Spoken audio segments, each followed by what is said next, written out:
morning, everyone. Good evening, good afternoon, wherever you are, and welcome to the weekly energy boost.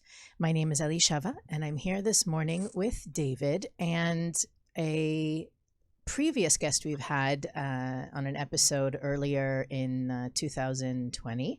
Karen Adler is joining us this morning. We are here to talk about a subject that we've had slated on our calendar for quite a while, and it just kept getting bumped and bumped and bumped and bumped. And last night I was thinking about the show and, making sure that I have everything in line. And the show, of course, is about transforming grief. And I'm sitting here in bed last night before I go to sleep, and I'm thinking, wait a second, we pushed this show back maybe 2-3 times. And this week's energy is absolutely in line with what we're going to talk about today, because Right.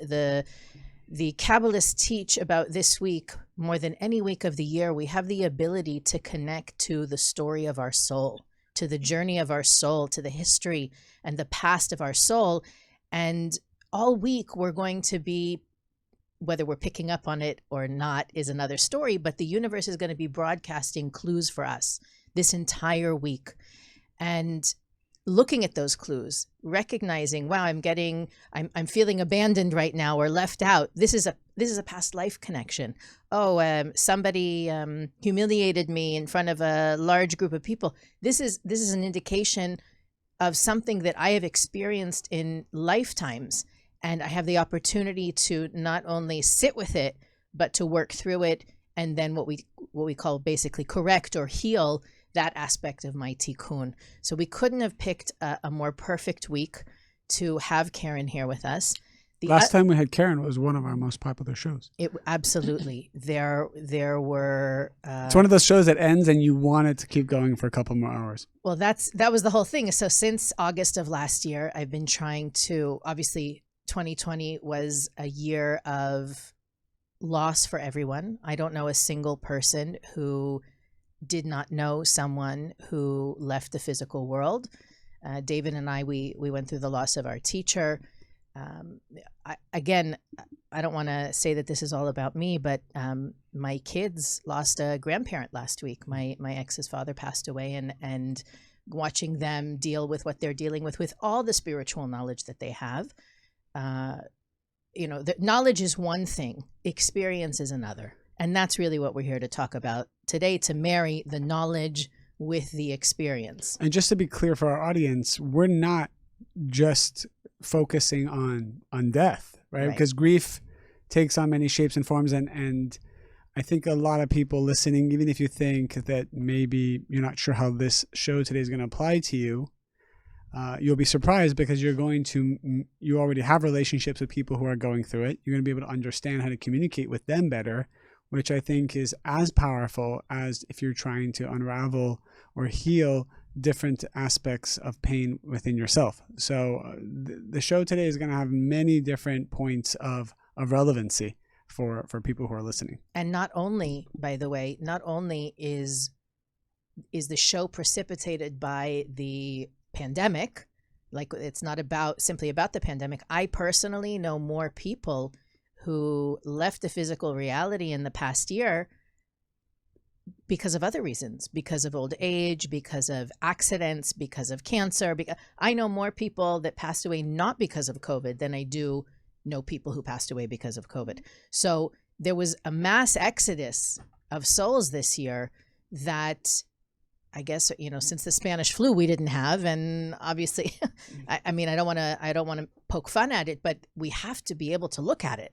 We can't pretend it wasn't something, there isn't something on a cellular level happening to humanity. And that's why we have Karen here with us. There is so much opportunity in grief and in allowing ourselves to go through that process. I don't even know where to begin. Well, it's interesting because I did the show 6 months ago and we kind of ended it talking about grief. And then, how many deaths have there been since that 6 months period? And people have died, like you said, from the pandemic, and then it gets complicated with not being able to go to funerals and losing people from other things and other tragedies, so it just gets so complicated. And yet, that's what grief's job is. Grief's job is to blow up our lives as they are, and kind of put us back together different. Yeah. So what is the point? Because I'm looking at some of the notes that actually we got sent before the show, and each point here is its own session.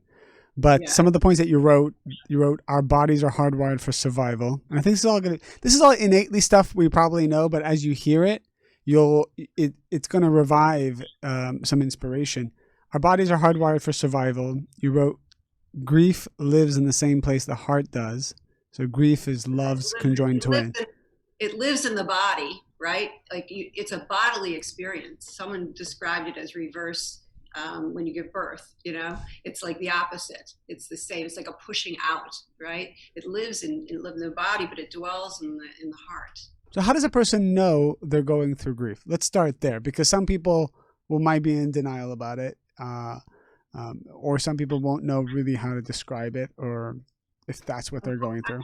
I'm hoping the show helps people identify that they're grieving, because people don't always know they're grieving. They don't always know they're grieving. Sometimes they're angry.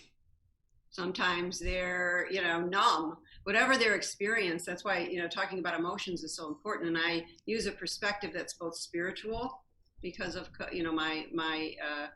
my Kabbalah education, and it's also emotional, but from the body, because it lives in the body.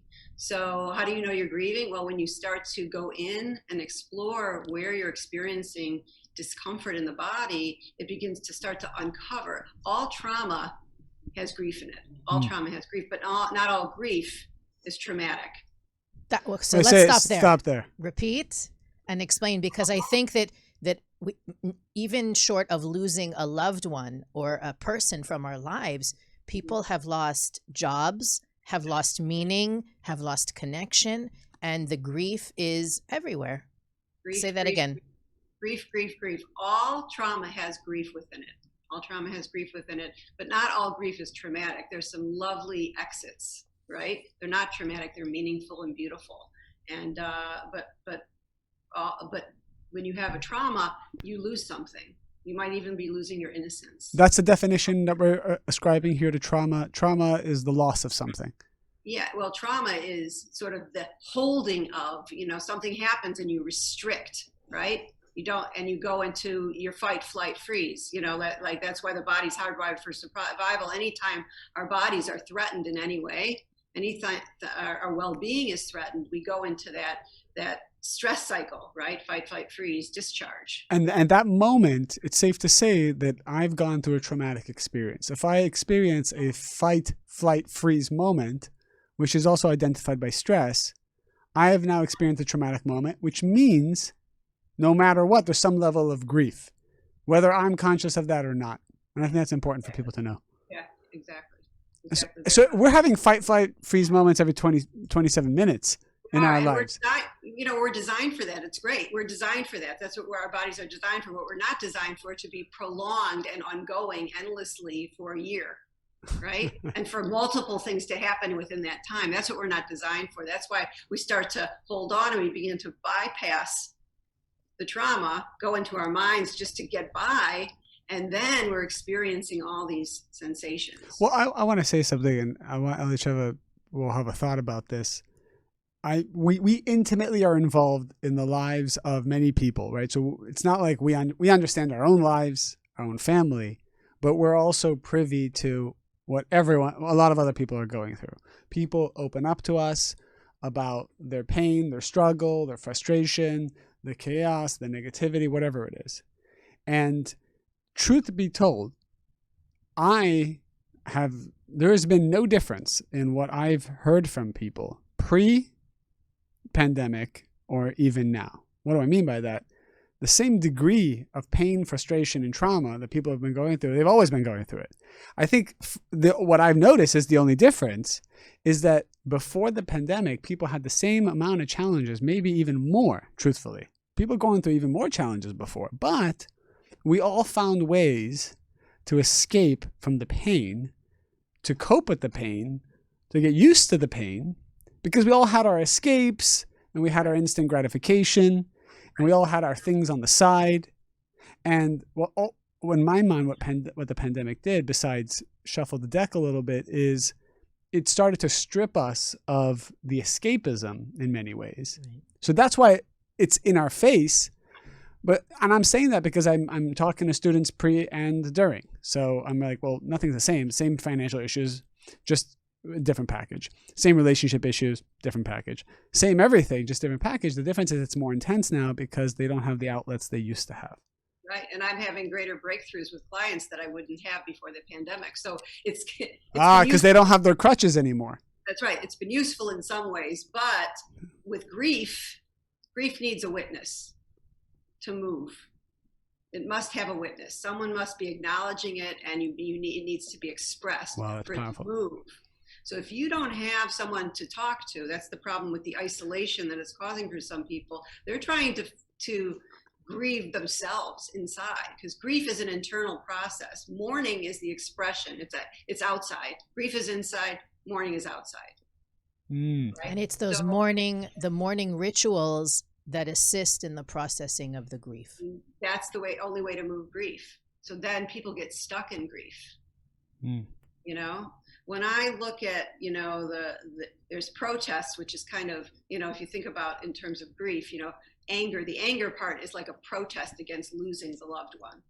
It's a protest. You're mad about it, and I look at, what's happening in the world, and you see people protesting, and then it breaks into violence, right? And the anger part, to me, I'm thinking trauma. There's grief there. Those people need to be dealing with some issues, because they're taking that's when there's something else going on, right? There's trauma there. There's something that isn't being looked at because that anger is going too far. It's going into violence. So when anger becomes violence, it's just that I haven't found a way to deal with the trauma. I mean, through probably stuck in a phase of grief somewhere. Mm-hmm. That's one of the phases of grief. Can you take us through the phases of grief, Karen? Yeah, sure. Denial is the first one, and that's when you just can't believe it. You just you don't accept it. You can't believe it. You may even go looking for the person. You say things like I can't believe it, and its purpose is really shock and denial are really to your central nervous system is overwhelmed by what you're losing, and so it just gives it a chance to get inputted. It's too much, you're overwhelmed. And so it has a good purpose. It's when you get stuck in the denial that it can be a problem, right? Then there's anger, and there's appropriate anger. I protest. I am not okay with, one of my very dear friends, and she did give me permission to talk about her story. She tragically lost her son a couple of months ago, and his best friend in a car accident. And when I checked in on her, she sent me an emoji of the Incredible Hulk. She was furious. Well, why wouldn't you be furious, right? Normal. People need to understand grief is normal, and these phases, they're not prescriptive. They go in and out. They're phases, but they're not like one way. Right? They're not linear. They're not linear. They're not. But they're there. They've been studied by Elizabeth Kubler-Ross. She's the one who developed them. And David Kessler kind of added one with the permission of the family. So there is these show up. These phases do show up with all the emotions within them, right? So you have anger, then you have bargaining, and that's the if only and what ifs. If only I had not told him to go out. If, what if I could have, it would have been me instead of him. All of these things you can get stuck in there, right? It's the hardest one really to deal with, because it's like you've left someone at the scene of the accident. They're there trying to, I'm sure everyone here can relate to that, where you run through your mind, what you could have done, you should have done. Or could have said and didn't say and would say if given the opportunity. Mm-hmm. When my dad passed away, and he sort of had a graceful end, but I was at the hospital visiting him, and I was in a hurry because I had something else I was doing. And I would read to him, but I cut it short, and he wasn't dying at that point, but he was having a procedure the next day, but I was in a big hurry, and I took off, and about an hour later he had died. And so I find myself going back there to like, oh, I would have stayed longer. I would have, I could have caught whatever, you can get yourself stuck in that. So, we all do that. And then depression, your heart's broken. It's normal. You're sad. And, the mourning part of that would be to cry, right? We're born crying. We need to cry, crying, cleanses the soul. Babies know how to cry. They're grief teachers. They cry with their whole body. When I'm working with somebody, we're crying from the body. We're getting all into the snot and everything. That's what you need in grief. That's what healthy. That's powerful. The fact that the baby's crying is they're just releasing, while the adults wouldn't cry. Oh, this is something we also spoke about in the previous episode, that society, at least American society, sort of teaches us to shh. When our babies cry, we tell them shh. Right. And we sort of educate them over time to keep their emotions quiet and private and in the closet. And it's not good for the body, and it's not good for the processing of emotions. That's the work that Karen does, is centered on releasing all of that, right? Right, exactly. We need to bring that back where people can, and since grief needs a witness, you need to be with people who are comfortable with your tears. So just not to diverge here, but I think I always ask myself, well, why does a person do that? Why does a person not cry? If the baby's so comfortable with crying, well, why isn't the adult comfortable with crying? And I think maybe sometimes it's perceived as being a victim or being weak. Right? I don't want to be a victim. I don't want to burden other people. I don't want to. I'm thinking to myself, if I had to share every problem that came across my mind, which comes frequently with my wife, I don't want to send her on this roller coaster of what I go through. So I personally prefer to deal with things between me and the creator, maybe, and then bring her the end result or a more packaged form of what I'm going through versus the play-by-play, which can be very arduous and draining for another individual. But maybe that logic is wrong. You might want to rethink that one. Okay. All right. Let's go. Let's do that. Because that's my thing. I don't want to burden other people. Right? That's a problem with our culture. Is ego. Ego. We'll get to you in a moment. We need to get comfortable with grief. We need to get comfortable with death. We need to get comfortable with expression. Mm-hmm.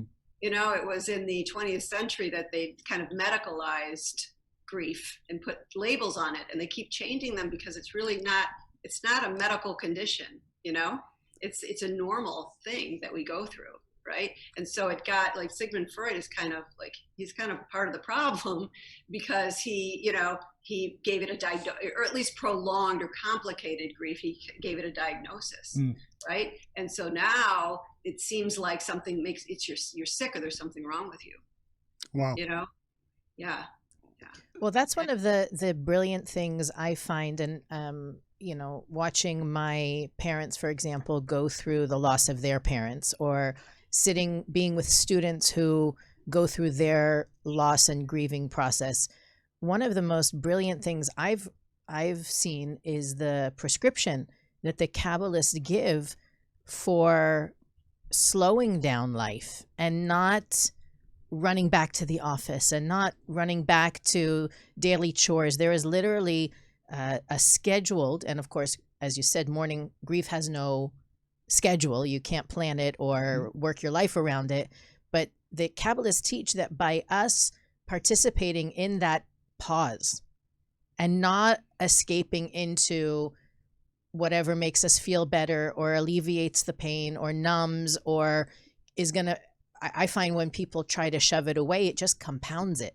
So the idea of being able to take time to process, and I think in that 7 days of pause, and then there's a 30-day, and then there's an 11-month, and there's different stages in which the Kabbalists say these are the things that you can be doing, even though the grief may have its own timeline. It really forces us not to shove it away, put it away, escape from it, and reduces the compounding. Mm-hmm. One of our dear friends lost their mother, maybe even a month ago, maybe not even. And I shared a song with him, lyrics about grief that I had seen somebody else share in around the passing of their mother. And again, both of these people lost their parents to cancer, not to COVID, not to I want to say this typical scenario that we've been having all year. So just one quick, the chorus is, and I don't even know who wrote it, which is a bummer. Grief, it's just like glitter. It's hard to brush away. Bright light, and it still shimmers like it was yesterday. And it falls like confetti. All of the memories explode like a hand grenade. And it's sweet and it's bitter. Grief is like glitter. Oh, what a mess it makes. And I just thought that that's so beautiful because glitter is not an ugly thing. It's a shiny, sparkly, light thing. And at the same time, if you have ever had glitter in your home, you know you can't get rid of it no matter what you do. It's in the carpet, it's in your eyelashes, it's everywhere. And again, with those people that I've been able to be close with them in their process, to see it, it oh my God, there's another one. Oh my God, there's then you see one little thing and it just erupts. And I'll tell you something else. I had an email conversation with someone earlier this week, and she was conditioned, I guess, whether from a spiritual point of view or simply from an upbringing point of view, to analyze. Why am I going through this? Why am I feeling this? What's the explanation? And my advice to her was just to be okay to sit with being not okay. That's part of what David, we said it last year. I think you got to feel it to heal it. Mm-hmm. And so counterintuitive to the way we're raised. And now here we want to understand that that's crucial, not only to moving past it, because the perception is, I got to get through this. I got to get through this. I got to get over it. I got to get past it. The opposite, there's so much learning and growth opportunity that's there that we don't want to push it away or rush it. And that's what grief's meant to do. It's meant to. I remember Marcus talking about the loss of his father, and he said it felt like his whole world blew up or everything was falling apart. And he said, what he realized is he wants his father back, but he doesn't want himself back. He doesn't want who he was before that, because he learned so much and he grew so much from it, because that's what challenge does to us, doesn't it? And grief is the ultimate challenge, is the great revealer. So for example, let's say a person, we talk about having something and then losing it. Could be financial security. It could be love or a loved one. What about someone who never receives what they want? Where is the grief there? Because we have a lot of people who strive for something. It's the dream of, they lost their dream. It's who they wanted to be and never became. I think that's right. They reach a certain age, they're not married yet, or they wanted to have a child. Sadness and anger and all of them. Right? Denial. Sometimes they go through all the phases. And the other phase is acceptance. I didn't want to get away from the phases because you asked. And I want to make sure. Right. Yes. Sorry. Yeah. No. I love the conversation. I'm so glad we're talking about it. If people get nothing else out of this, they see that grief is normal. Even very complicated grief with a lot of, even suicidal thoughts, which really are just longing. A lot of times people aren't actually suicidal, so to have these conversations and open it up so people understand there's nothing wrong with them. They're just grieving. So let's say a person is single, and the pandemic, I spoke to somebody recently who was dating, and finally, she's 35 and finally she was dating a great guy. And the pandemic came, and they just stopped seeing each other, and she's probably feeling something with some form of anger, some form of hurts. She's single again. She was before, and she still is now. I do want to address it because I know we have a large portion of our audience who's struggling with that. Yeah, it's grief. What should she do about it? Okay, so now she knows it's grief. Like, she has to. It needs to find a witness. Okay. Meaning she needs to talk. Maybe she's talking to you about it, and all you need to do is bear witness to her feelings and where she is, and be where she is at. Uh-huh. Not necessarily with solutions or fortune cookies or anything like that. It is what it is, and it's okay to be in that space. Yeah, I do want to get to acceptance, but the friend of mine who lost her son, her daughter-in-law is now a young widow. And one of the powerful things she said is that people don't know what to say to you. They say, I don't know what to say. So sometimes they hide from you, or they make an excuse why not, or think you're taken care of, or do other things without talking to you, And she said, why don't we have a language for grief? Why don't people know what to say? And she believes, and I think this is really true, it's because it's not of here. We're a species that will never really have a name for it because it is of another place. When people die, they go somewhere else. And it's almost not our business to know where they're going. They're going somewhere else. So there's really no words, in our language to describe what that is, because we're really not supposed to know. And I think that, part of it is also because we don't talk about it. But I thought that was an interesting perspective. And I think it's really sort of true. That's beautiful. Well, it's like our teacher, Rav Berg, used to say that when a person leaves their physical body, it's like they're standing on the other side of a glass door, or it makes me think of those interrogation rooms, where it's a one-way mirror. Mm-hmm. They can see us, we can't see them. And the limitation of our five senses, right? We spoke about the five gates. They're really blockages, even though that's the input where we take in the information, the sensory stimulation. It also prevents us from seeing the metaphysical reality, and the fact that when that soul elevates, they're actually no longer inhibited by the body, and they can be closer to us, and they can support us. And I have a student that lost her daughter a number of years ago, who was an adult, and it was amazing to be with her and to see the physical things. Like, she was in tune enough to see she misplaced her keys. And when she found her keys, it was on a note that her daughter had written to her, for example, right? Her daughter wanted her to see that note. So she, from our point of view, literally moved the keys, or somebody put the keys there so that she would have that connection. So part of, I think, that process, and I probably shared this with you, it's not, when a person elevates, it's not that we need to learn to live our lives without them. It's that we need to change our relationship with them.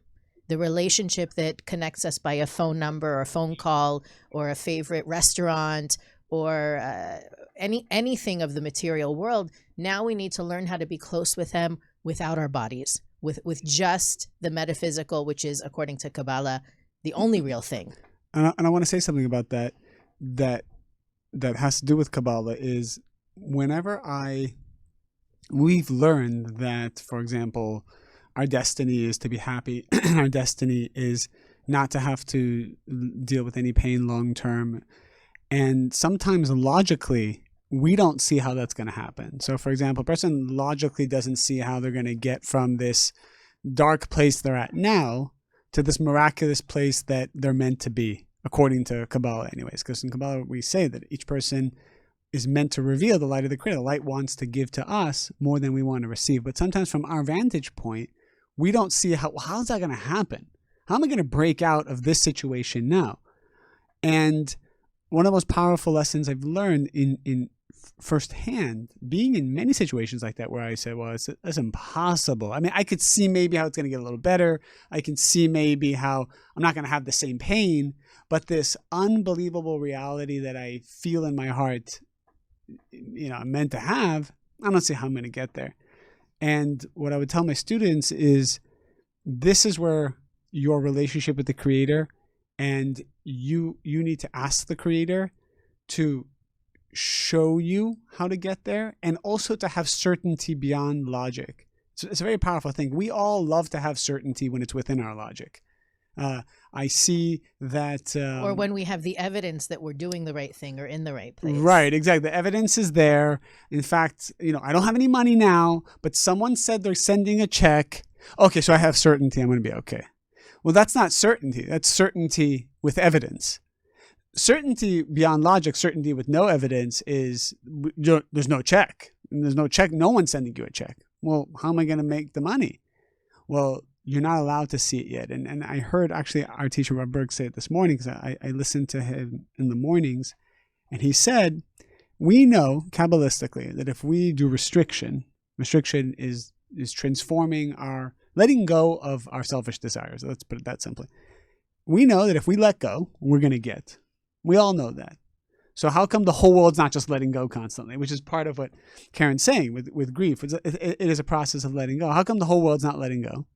Because the opponent, that negative side, puts time and space between the moment you let go and the return of that great gift.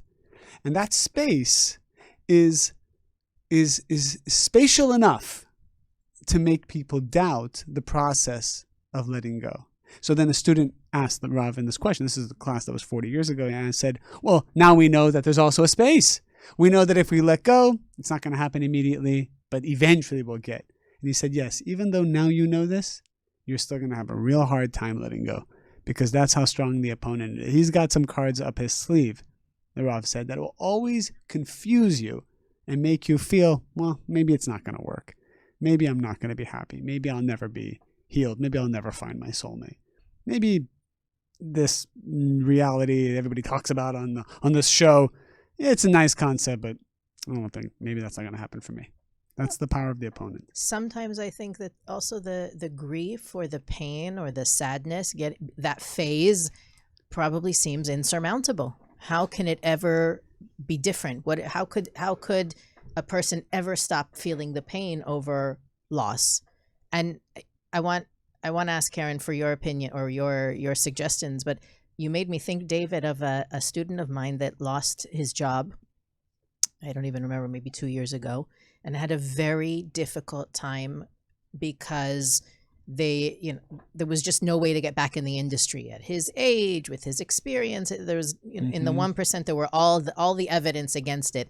And he basically resigned himself to be like a housewife. He kind of didn't know what else to do with himself. Now, fast forward about 6, 8, maybe even almost a year later, different things happened. And if he had not been available, if he had been working at that time, you can't even say that. That's how essential his being available was, not only for financially, for his family. I mean, it was just divine. And it was almost like that 6-month period, 8-month period was him grieving the loss, not only of his job. And this is the connection to whether you've lost a relationship or you've lost a job or you've lost connection to your community because of isolation. The grief is over the loss of that identity or that version of myself. And we all know those people that say, well, if I could just have the relationship I had when I was 18, or if I could just be as successful as I was when I was at that company, or really trying to relive the past, that grief, going through that grief process over the relationship or the job or whatever it was that we have lost, is actually what opens up the door for whatever is next. And not that we need to say, okay, I got to get through it quickly because I want to know what's next, but truly living in that process is what helps to open that door. And Karen, I want to ask you, what are some tools that you recommend, that you can recommend for our listeners who are grieving right now? Find a compassionate witness. Find somebody in your life that you trust, that you can share. I've just told you it's okay to cry. It is okay. You must move the grief. Especially those of you who are macho and don't like to cry. Yeah. Like with my friend, we go on these freezing cold walks together, the friend I told you about, and we walk and we talk and we talk and we walk, and there's crying and there's sharing, and she doesn't want to only talk about herself. She wants to hear about me, right? And we want to laugh a little, but it's getting in and she called it leaning in. I'm leaning in. That's what she said, which is very brave of her, right? But to like move it, but it needs somebody to do that with. So that's why, you talking to that student, I think allowed some movement to happen, right? And your job is to be, I'm not giving my friend advice and telling her what to do. I'm really just listening. I'm laughing and I'm being right with her, And I think that that's kind of what the most important thing we can do. Also, depending on like how traumatic and what kind of layers of grief there are, because I do want to talk about how grief works. It's a mechanism, right? So something happens. You can call it grief, call it trauma, whatever you want, but an event happens, right? And these phases, and I'll say the last in case we don't get to them, acceptance and meaning, which are sort of related. Acceptance of it allows you to get into meaning, which is like a higher level where you can actually experience where the diamonds are in it. You might not ever accept that person, that you lost that person, but you can find, like with my friend, we're finding a deeper friendship that we never had before, right? There's meaning there. So an event happens, and then we have to kind of move through the phases, right? Even they might be out of order, but we have to kind of orbit it. So what happens is, if you are a compassionate witness or a therapist, whoever is there to be that listener, that vessel for your expression, then what happens is we kind of move through a cycle, right? And every time you kind of go through those phases, they go over and over in anger and denial and bargaining, whatever they are, you're expressing it. And every time you express it, you create more space between the pain and you, right? So you might keep going around and around and around, whatever it is. You want to be really patient with it and know that the grief is moving. Know that the grief is moving. So in this space is where meaning exists and acceptance exists. In this space is where we're standing sort of in that recollecting all of those shattered pieces, right? And we're finding where the light is, right? Because grief is it's a heavy word if you think about it. So grief, it kind of sits on the heart. What's the opposite of grief? Of that heaviness is light, right? So the opposite, Kabbalistically understanding how it works, it's a clue that through grief, through the grief process, you're experiencing something. It's unknown. It's bigger than we are. And it allows us to access things we never really could have thought of or imagined. So it sounds like really what we're saying is the importance here is moving the energy along. Got to move it. So whatever that takes. The stagnant energy is the problem. It's the swamp energy.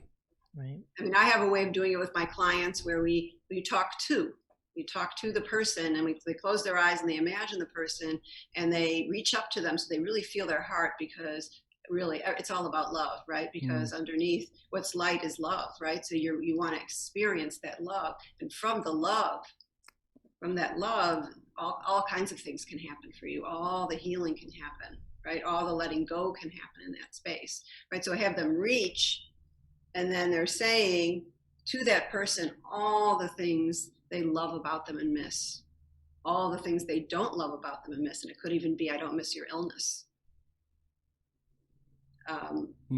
I love you forever, and goodbye. We might have to round that several times, but there's this, and in that there's crying, right? There's experiencing your sadness, and you're just moving, you're moving the grief. And then they usually settle into a calm space and they feel sort of the trauma leaving. They'll feel like a vibration coming through their body, which is the trauma or the sadness or all of what leaving the body. That's very powerful. It's very powerful. So it's, David Kessler has this exercise where you write a letter one night to the person, right? You write a letter to the person you've lost. And then the next night, with your non-dominant hand, you write from them to you. And the reason you do that is because it gets you out of your head, and it's shorter. I love you, and you get that message. So there's all kinds of things you can smart. do. Yeah. And somebody wrote something on my Facebook here, which I want to address, and I'm going to address it by a story which I think is kind of funny. But before I tell my story, do you want to say something, Michelle? No, I think that many of our listeners are U.S. based, Canadian, British, Australian, which I think that there is a certain, I think you called it, Karen, mourning avoidant or death denying culture. There are other cultures that have such vibrant celebrations of death. The last few years we've had these movies come out celebrating the Mexican, let's say, Dia de los Muertos, where it's like every year, regardless of when the person left the physical reality, there is a celebration of life and food and music and color, and the teaching around it is so uplifting and rejuvenating, that connection to those people that have been lost. There are other cultures that do similar things, on whether it's Kabbalistically, we celebrate the individual anniversary of their passing on the Kabbalistic calendar, because that represents to us the totality of the light that they revealed in their lifetime. So to really connect to their essence is to connect to them on that day. And the Kabbalists use the word Hilulah, which means celebration. It's an Aramaic word that is a celebration of life, not a solemn day. And the idea that we can continue to connect to a person's energy, right? Energy doesn't disappear. It can be concealed or revealed, but it doesn't. That's even basic physics 101, right? You can conceal or reveal it, but you can't destroy it. It doesn't disappear. So whether you're a person that believes that we're molecules and we'll go back to being molecules and we'll be recreated as molecules in the future, or you connect to the idea that the soul is eternal, we can always connect to that energy. And Karen, if there are any practices that you recommend or ways that people can reconnect or stay connected, not necessarily to the job they lost or the relationship they lost, but at least to the loved ones that they've lost. Well, I think it involves being in the present. It really involves bringing and saying their name. I'm going to say my friend's son's name. I hope she doesn't mind, but his name's Ryan. You want to say their name because it keeps them, you're not talking about this person or a person's son or, keeping it not personal, right? You want to, then the essence of that person lives on. And so, and you create that connection. So I think name it and kind of find ways to be present, because every moment is a new creation, isn't it?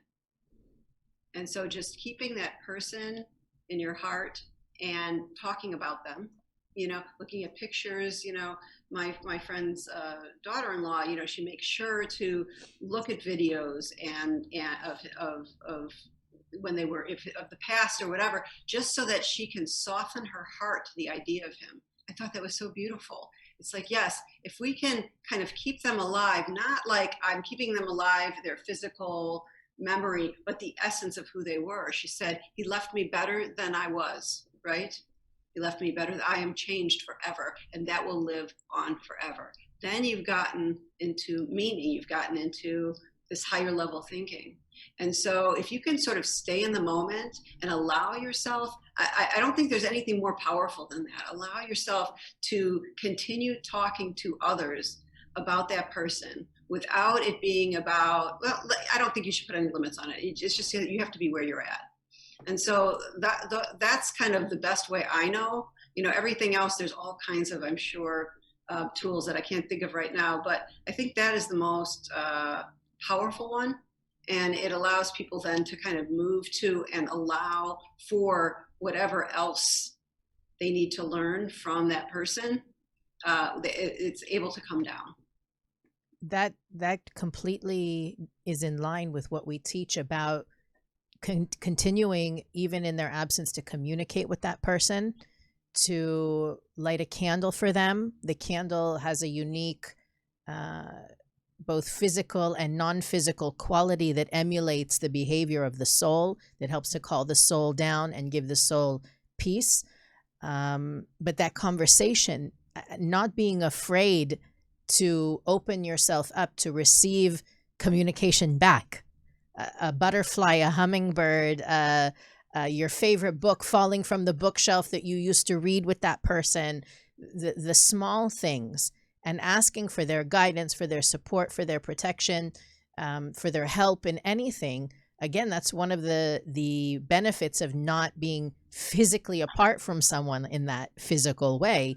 We can be closer to them than ever. David, anything you want to add to that? How would you support someone in the grieving process? Someone wrote this, and I like what Karen said, because I'm gonna add this. I had the limited belief that don't want to burden other people, right? So my method has always been, and will continue to be, because Kabbalists prescribe it, that we talk to the Creator. So for me, the Creator's always kind of been my witness, and I like to do it in real time. So if I have a fear that comes out of nowhere, or a negative thought that comes out of nowhere, instead of just pushing that aside, I'll just stop and I'll talk to the Creator, and I say, I'm having this thought, I'm having this fear. And that's all I do. And I guess it's been moving the energy as opposed to pushing the fear away or trying to like strong arm the fear. I just tell the creator, oh, I'm having these thoughts, and I know these thoughts actually come from you because you want me to move the energy. So I have that conversation. I have it every morning for about 20 minutes. And then throughout the day, as soon as it pops up, I do it because a lot of times I'm alone. However, adding the component of a physical witness, a person that you trust, I think that's valuable. We're social beings. We're humans that are here in these containers for a reason. I think that we do need to allow that person to sort of be that vessel for us. Yeah, it's interesting because we have, I think one of the most powerful things that Elisheva and I have is our community of teachers, which is so incredible. There's like a chat, there's several chats where everyone's always praying for each other and meditating on each other or asking if anybody has like spare carrots or onions. But there's both. Usually it's one of those two things. Someone's sick, please meditate on them, and there's healing, and then somebody needs some carrots. But make Elisheva laugh a little bit. But what's really powerful about it is I've had stuff I've had to go through, like surgeries and stuff like that, and I'm like, maybe I should put it in the chat and people can meditate on it. But the truth is, I feel like it's I'm like asking everybody to stop what they're doing and think. Well, the story doesn't end there. So when I had the issue with my son, and maybe he couldn't walk, whatever, so I felt like, all right, fine, And my wife told me, it's like, you're gonna ask the teachers to meditate. I'm like, okay, fine. And I remember telling Yehuda Ashkenazi, and I tell the story all the time. He basically got everybody in the middle of the night together, and they did like a live Zohar reading from the Zohar for like 45 minutes. And I'm watching the Zoom, and people are like in their pajamas, and all I could think about is I just disturbed the night of like 35 people. But it was so powerful, and definitely it shifted something. It shifted something in my son. But I'm sharing that story because I know other people have that issue, the burden issue. But I wanted to share that component of it, which is, number one, still talk to the creator, because people are asking, what, should I not talk to the creator anymore? No, you still talk to the creator. Creator's your witness. You can do that anytime, all the time, in real time. However, having the element of other people is very powerful. Yeah. And, and my friend had that trouble too. She didn't want to burden me, and she decided to ask for help, and to say, yeah, I'm gonna, yes, I'll go walking with you, instead of and she said, one of the things she said for other people is, don't stop asking, the texts are lifesavers, That's exactly what I was going to ask you. What do you recommend for those of us who can be witnesses? Should we leave space for them to ask, or should we do the asking? No. So there's my answer. Yeah, they can't make decisions. They're so discombobulated. She says she's like a kite. And that when people reach out, it's like grounding. They might not answer you because they're in such pain, or they need to kind of be in isolation for a little bit, but they see everything. So don't stop calling. Don't stop texting. But she said the emojis and the hearts were lifesavers for her. Yeah. So, and you can, food's good, and don't have them make too many decisions. So say, I'd like to bring, lasagna, on this day. And are there any dietary restrictions? She has a son who's a vegetarian. So like that, very much appreciated, like stuff like that. So just the keep reaching out, because she actually did a lot of reaching back, but I'm sure in some way she didn't reach, and that doesn't mean anything. They feel it all. Like if you could do a meditation group about that person, they feel the energy. So whatever you do, all the energy you put out is received. The reason I really like the idea about having a compassionate witness too, is that's the person you could go to. You can say, can you please ask Sally to stop bringing lasagnas? Like you can tell the truth, so you're not having all this stuff piled up in your freezer, so that they can kind of manage for you.